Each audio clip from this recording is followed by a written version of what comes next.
Bangladesh bank এডি প্রশ্ন bank solve করছে।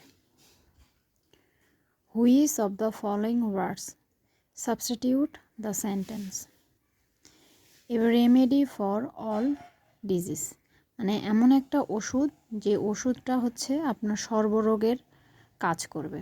তাহলে এটাকে আমরা বলতে পারি এ রেমেডি ফর অল ডিজিজ, এটাকে আমরা বলতে পারি প্যানেশিয়া।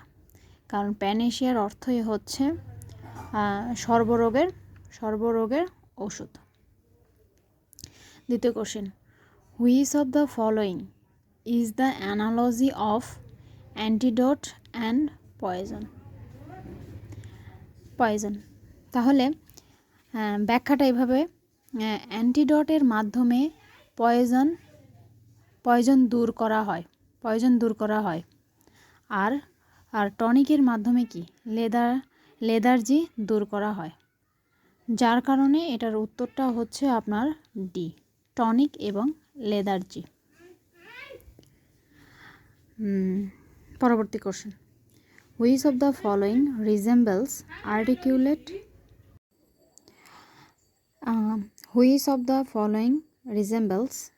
Articulate and speech.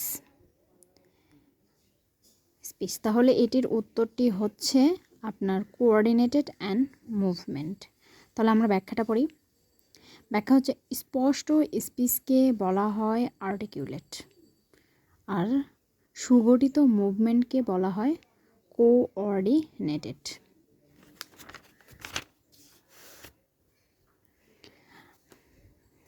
দেখেন পরবর্তীতে প্রশ্নটি, which of the following is the antonym of the word ডিসপ্যারেট।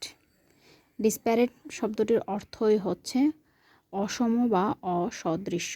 তাহলে এটার অ্যান্টোনিমটা হচ্ছে আপনার হোমোজেনাস। হোমোজেনাস শব্দের অর্থটা হচ্ছে কি?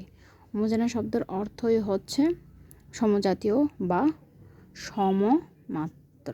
এই যে পরবর্তীতে, select the term that contrast frequency. Frequency শব্দের অর্থ কি? ফ্রিকোয়েন্সি শব্দের অর্থ পুনর সংঘটন বা ঘন ঘন। তাহলে এখানে বলছে কন্ট্রাস্ট শব্দের অর্থ বিপরীত। তাহলে আমরা এখানে অপশানের উত্তরটা দেখব কি? রেয়ারিটি শব্দের অর্থই হচ্ছে বিরল বা বিরলতা। The term microscopic is same as.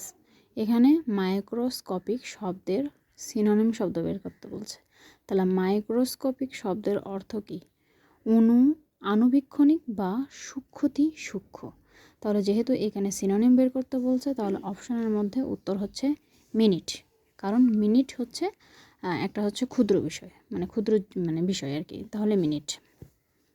Which of the following word is equivalent to equivocal. Equivocal মানে এখানে ইকুইভ্যালেন্ট মানে সেম অর্থ বের করতে বলছে। তাহলে ইকুইভোকাল মানে হচ্ছে সন্দেহজনক বা দ্ব্যর্থবোধক। তাহলে এখানে আমরা ইকুইভোকালের সেম অর্থ অনুসারে এখানে আমরা অপশনের মধ্যে খুঁজে পাই অ্যাম্বিগিউয়াস। অ্যাম্বিগিউয়াস শব্দের অর্থ হচ্ছে দ্ব্যর্থক বা অনিশ্চিত অর্থ।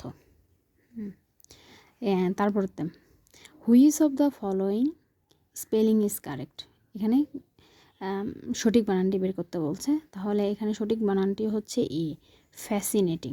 তাহলে আমরা ফ্যাসিনেটিং বানান করার একটা সহজ উপায় হচ্ছে শব্দটাকে দুইটা ভাগে ভাগ করতে হবে যাতে আমাদের মনে থাকে আর কি। তাহলে ফ্যাসিনেটিং, তাহলে কি আমরা বলতে পারি? FASCI, fascinating, NATIG। মানে এভাবে ক্ষুদ্র করেও যদি আমরা শব্দটাকে ভেঙে নিই তাহলে আমাদের মনে থাকবে। পরবর্তী question, identify the word with correct spelling from the following options.